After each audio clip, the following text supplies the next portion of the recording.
Hello, Jennifer. Hello, these are the adventures I've had today.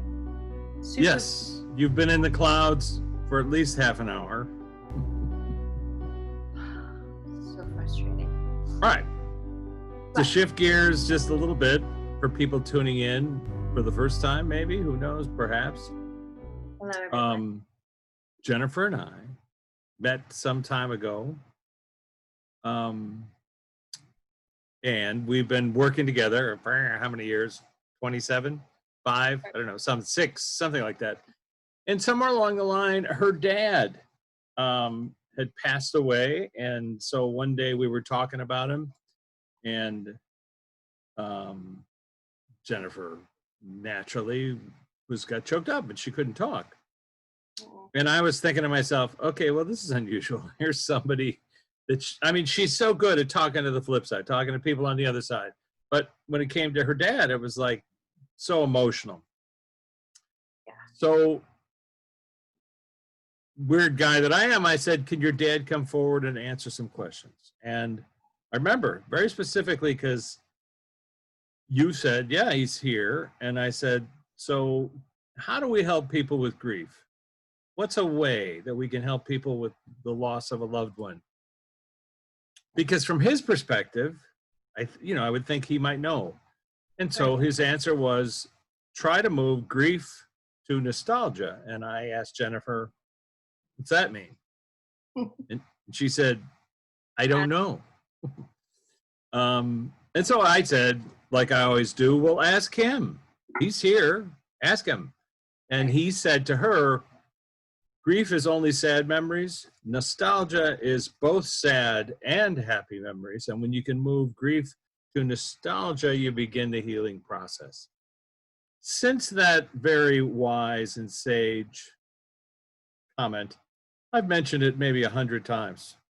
People on Quora constantly ask me, how do I deal with grief? I just quote Jim. So, Jim, it's your birthday today. Is it today? Yes, it is. He's 70. Okay, very good. Happy birthday, Jim. So let's invite your dad forward because I got a million questions for him and we've only got about 30 minutes. He's laughing. He thinks it's so funny that I got locked out. Like, that's just so funny to him. Now I'm like kind of mad. Well, was he involved with that or are you trying to limit our conversation? Yeah, he was. No. Well, he told me because you do know you could talk to me. And I'm like, right, you don't need Rich. But I do though. I'm like, I know I don't, but it just makes it more real for me. Well, that as well as, and this is why we're doing this today, is because Jim has a particularly insightful experience on the flip side. We can ask him not only personal questions about his journey and his life and everything else, but we can ask him philosophical questions. And those philosophical questions help people who tune in not only to realize, oh my gosh, my relative still exists, but I can ask profound questions. So of course, a daughter talking to her dad, there's only, the parameters are going to be a certain amount. Somebody who never met Jim. Right. So Jim, we have talked to you about Akashic Libraries. You took Jennifer for a visit. And I asked you to pull out her life book and to find a memory that you remembered, but that she did not. And he recounted the time when you were a little girl and you had come to them and said, Grandpa's not well, we need to move to California. And he, at the time, dismissed it until he realized his father was not well. And that became an example that there was something unusual about his daughter. Just a little Also, bit. we've talked to Jim about his class because we asked him what he was doing in the afterlife. We asked him who was there to greet him, and he said, what are you doing over there? And he mentioned a class in astrophysics. And we asked if he could take us to that class, and he did. And it's a full chapter in one of our books.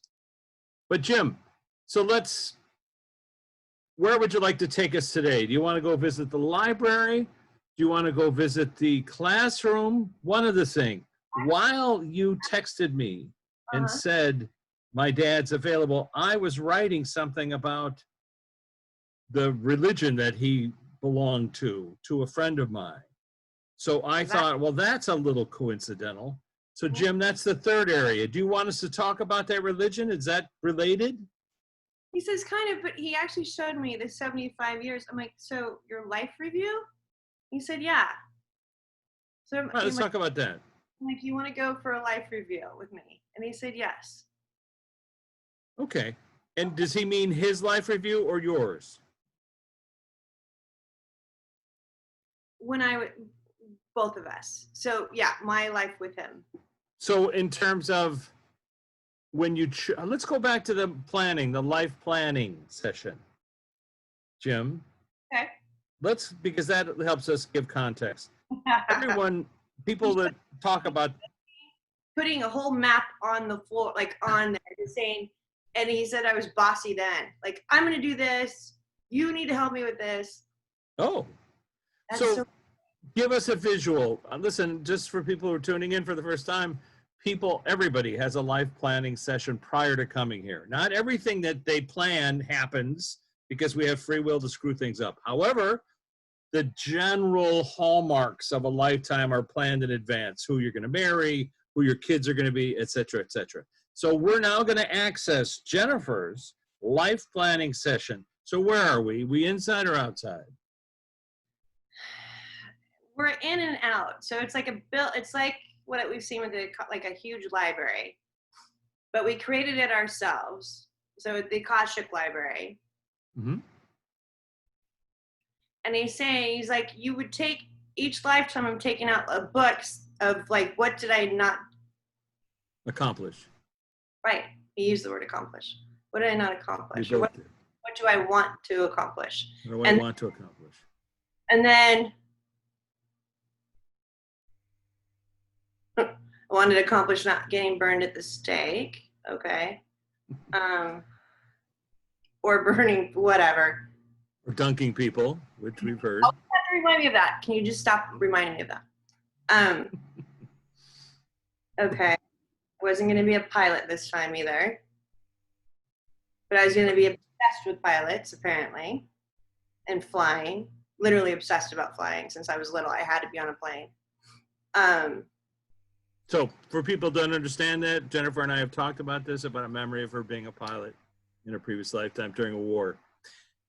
So Jim, show Jennifer, so while you're in this life planning place, let's just get a visual. Are we looking at books? Are we looking at lights? Are we looking at microfiche? What is the... Well, he just showed me, he said this lifetime, he said he didn't want to help somebody else, so I didn't want to help, instead of having somebody have control over what I did, I wanted to help people without that control over me. Okay. But I'm asking Jim, when you're there with Jennifer and accessing these records, are we looking at a stack of shelves of books that you're pulling out? Are we looking at a row of lights? Are we looking at scrolls? What are we looking at? Making a joke. It's Pandora's box. He showed me a box, and that we just go in there and pull out the frequencies of whatever. Okay, that's a wonderful image. So the image he gave me is like, okay, this orangish red, I pulled it out and it's courage. So what has worked effectively with courage? Oh, well, apparently I'm not to be bossed around because that makes me, that doesn't work with me. So I have to go at things a different way.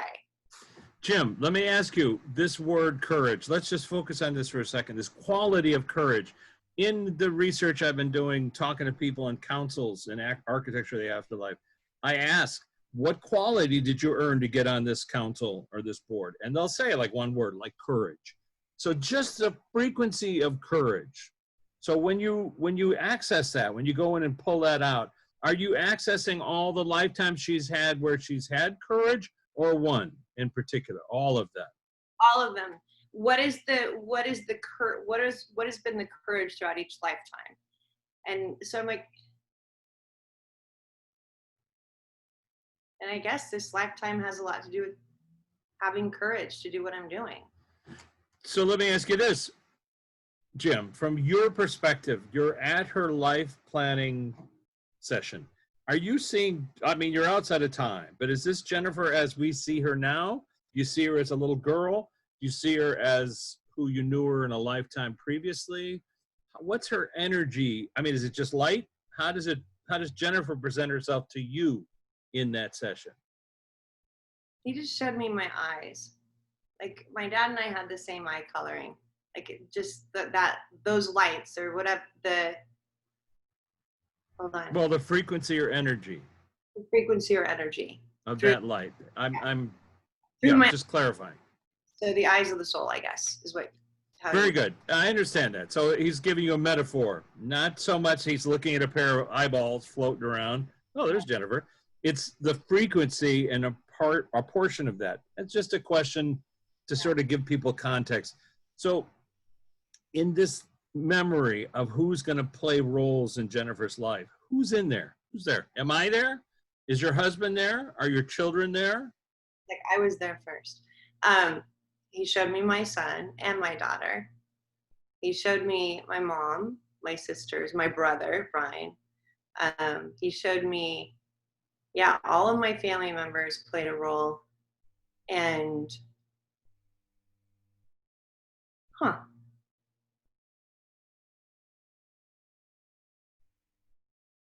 like every time we would have these stupid, fights or whatever, it actually made it to where I would be stronger.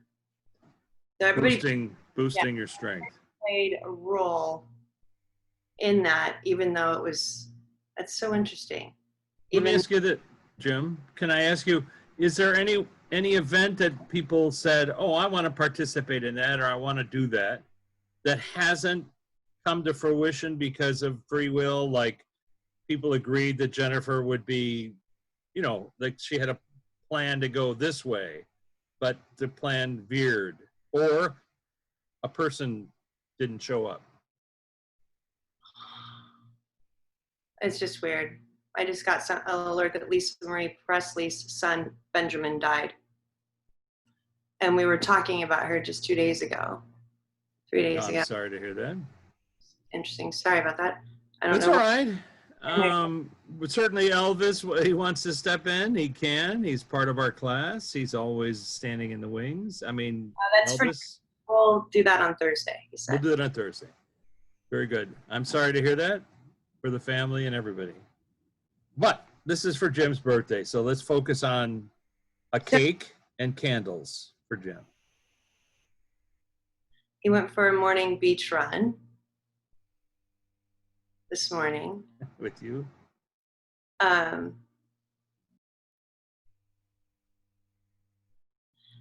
He said that he went to church. Good boy. He visited my mom, held her hand, told her that everything's great. She has 2 husbands. And he showed me how he looks, like a hologram, versus her husband there. She's like, she has 2 husbands. I know, it's funny. Polygamy, the whole thing with polygamy. And Well, let's not go there, but I mean, of course. it's just so funny. All right, well, hang on, Jim, church. Let's talk about the construct of how you create the church that you went to on your birthday. Is it something you're creating mathematically, or is it already there and others have created it and you show up? He said he created with his favorite prophets. Okay, who's in there? Joseph Smith. Joseph Smith. Say that again, hold on. Brigham Young. Brigham Young. I, of course, called it Brigham in Young because of That is his nickname. BYU and his 27 wives or something like that. All right, hold on for a second. And Jim, I'm going to ask this.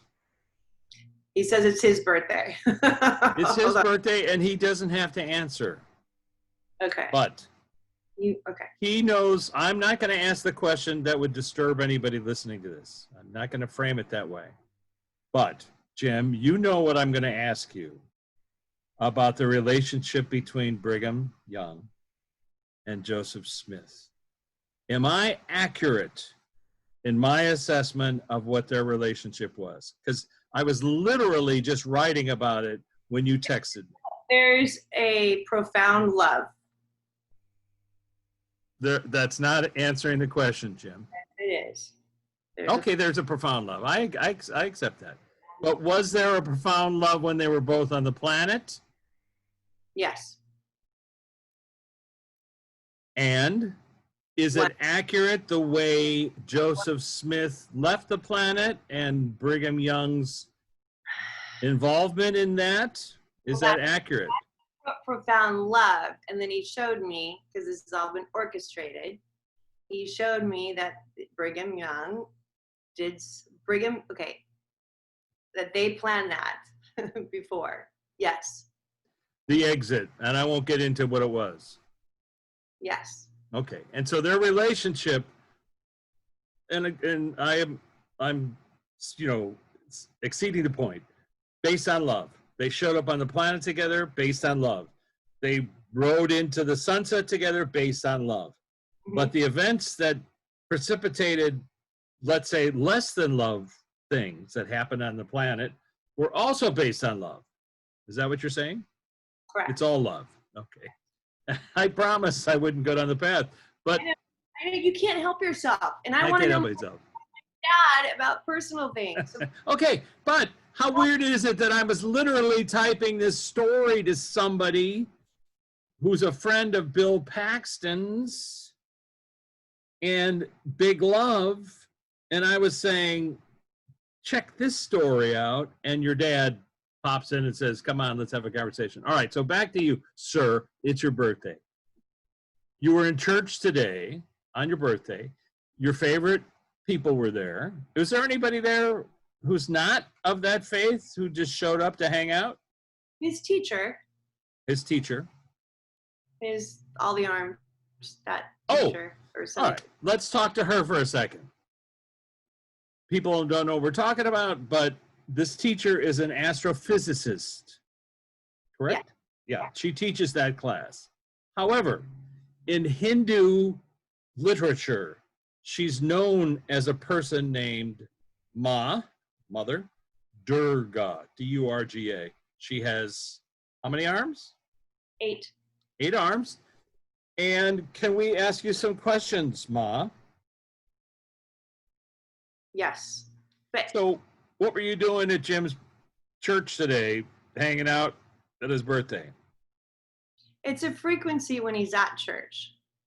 So okay, hold on. Were you celebrating him? Yes. That's the question. I mean, it's not any deeper than that. Long list together. And so at the frequency of church, his heart is like, no matter what church you belong to, no matter what they've done in the past, it's a frequency of people wanting more, loving more. It brings you to a higher vibration normally. So, and we've asked you this before, and I'm sorry I don't remember the answer. It's in the book. But Ma, why do you have 8 limbs? What does each represent, or why do you have 8? Multitasking? No. Hold on. Okay. She showed me the infinity sign. So there's a lot to, like, I got shown certain things, like a spoke, like 8 spokes in a wheelhouse. Uh-huh. There's 8.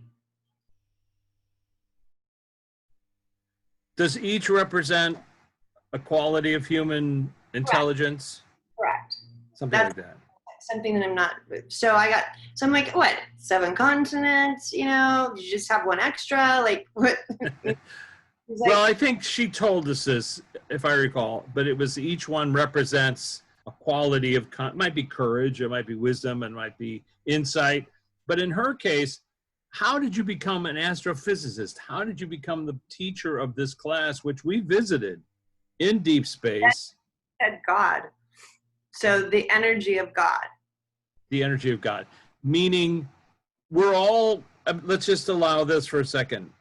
And correct me if I'm wrong, Ma. Consciousness, everything is imbued with it.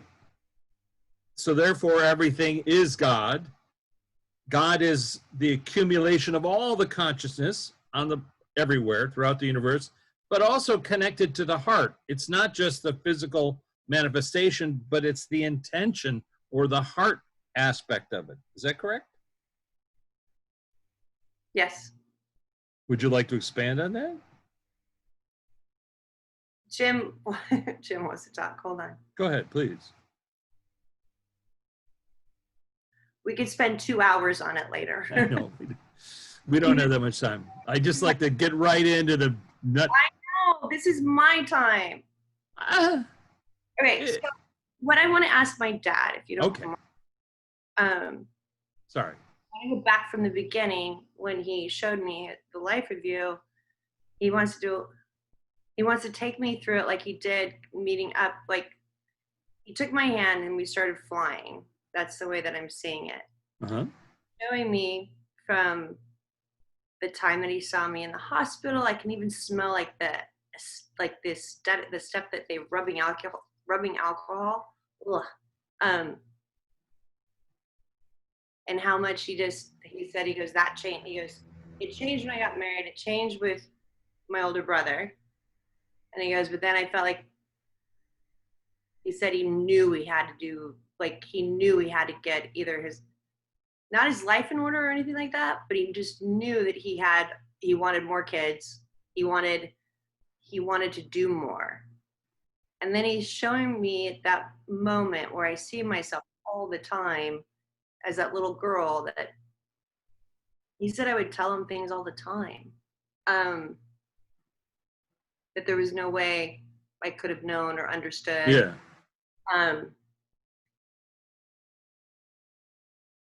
And he was really afraid about something going wrong, probably because I was so sick when I was like at 3.5 months. Remember, I'd have seizures. Yeah. And they give you a belladonna or something. Yeah, a hallucinogenic and a poison. And he said that he was so afraid of losing me, but then showed me that when I was a little girl wearing the white, like from the 1600s or whatever, and I lost my dad from being sick or something along the, I think we went over. So a reflection of that energy from a previous lifetime. Right. And then, oh, that's interesting. My dad and I have a love for cars and going fast. And so he was so afraid of me crashing. And I've always said I'm going to crash in a red car. Like I've always said, I'm going to be taken out by a red car. I won't get in a red Uber. I mean, it's just so stupid. But he's saying that I'm drawing that upon, like I'm drawing. Yeah, that. you're pulling that in. Do you drive? Do you drive over there, Jim? Yep, he sure does. What do you drive?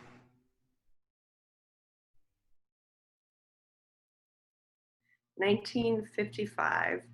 Is it the same Cray house? It's 5 years later. 1955. Chevrolet convertible Corvette. No, cool.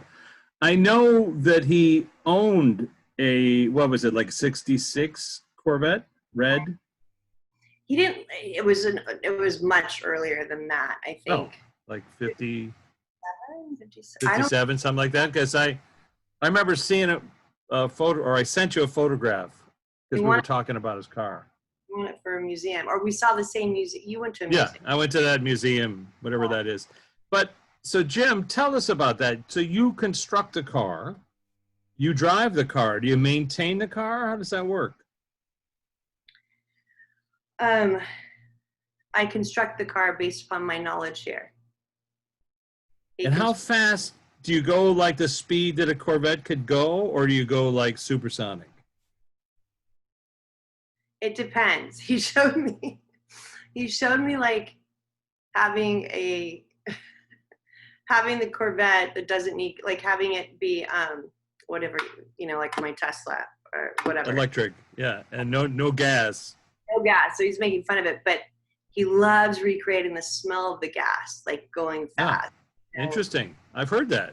We've heard that the smells are very difficult to recreate. tire smell and the leather, the old leather that was put in the cars. Oh. Okay,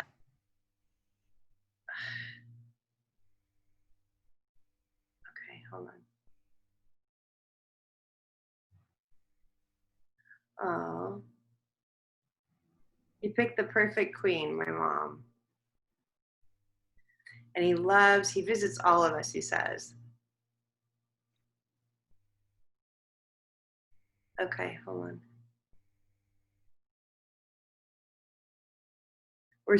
He keeps saying, he's like, you guys are supposed to be having fun. Well, we are. We're having fun. I mean, your family's having fun. Nothing. Again, we're not in a war. COVID is nothing. We're in a different kind of war. But he said, compared to all the other different pandemics that we've had, we'll be okay. We'll be okay. I'm like, I need to ask him a personal question. Hold on. Sure.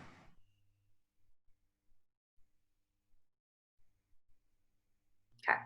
I just want to know. Should we sing happy birthday to him? Happy birthday, dear Jim. To you, you live in a zoo. Well, he does now, or we live in the zoo. He's outside the zoo looking in. Jim, on your birthday, what do you have a wish for all the people tuned in around the world who are watching this podcast? Call us. Talk to us. Know that you can. Doesn't matter what anybody else says. Know that you can.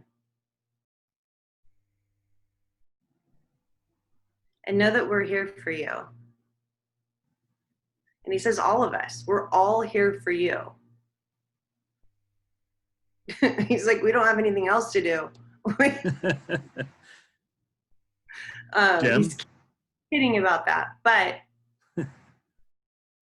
ask us more questions. And then he showed me you in my mind's eye. Unpack it. Like, ask more questions and unpack what. Right. Whatever comes through. Not so smooth. And obviously, I know that.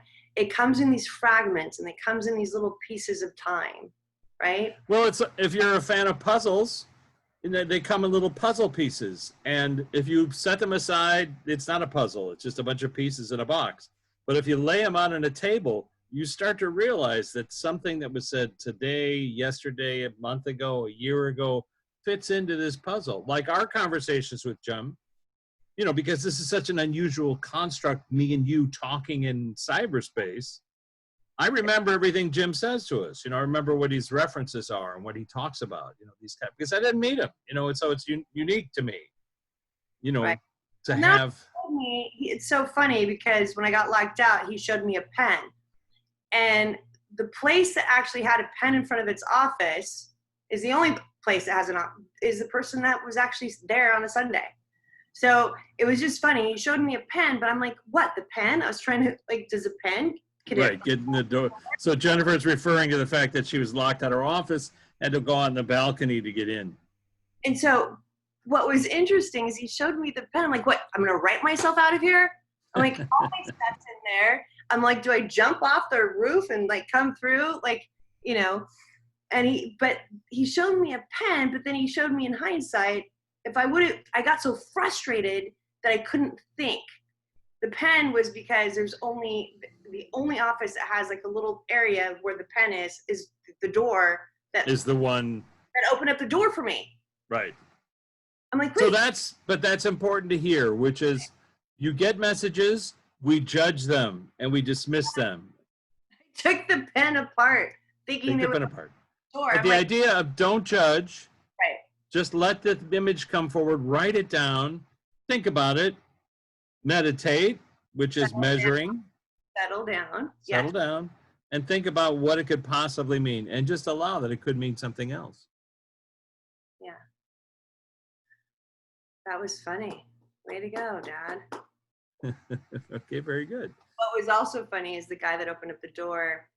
I'm like, thank you. You know, can I get you he's like, watch out for my dog. It's pretty ferocious. And I'm like, is it going to bite me? And he goes, I don't know. You're going to have to see it. And it was this little dog.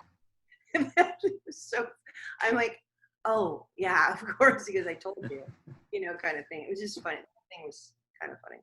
Very good. So Jim, What else do you want to tell your daughter on your birthday?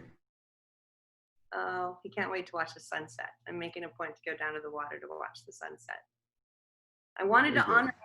That's another thing. Thank you. Like working out today, doing like working. You know, I wanted to take the day off, but I'm like, you know what? I feel closer to my dad when I work. Yeah. But he's just, you know, that's a way that you can honor your loved ones is not by being sad, but by doing things that they love too.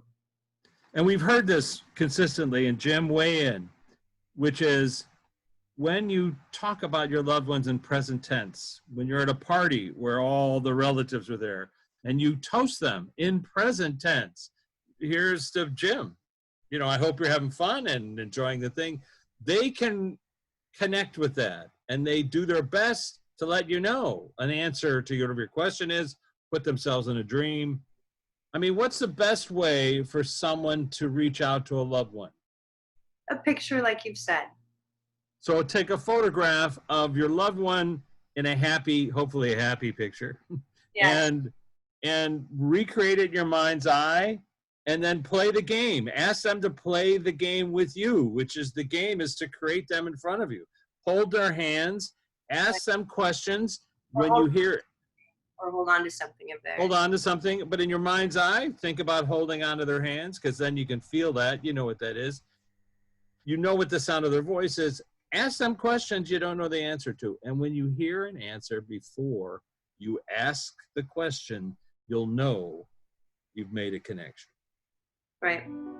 Yep. Very good. All right. No. Am I losing you? You just, This yeah. is it. And then you just did 1, 2, 3, which is I love you. 1, 2, 3. All right. We love you, Jim. Happy birthday, brother. Thank you, Rich. Thank you, Jennifer. We'll catch you on the flip side. Alrighty. Bye.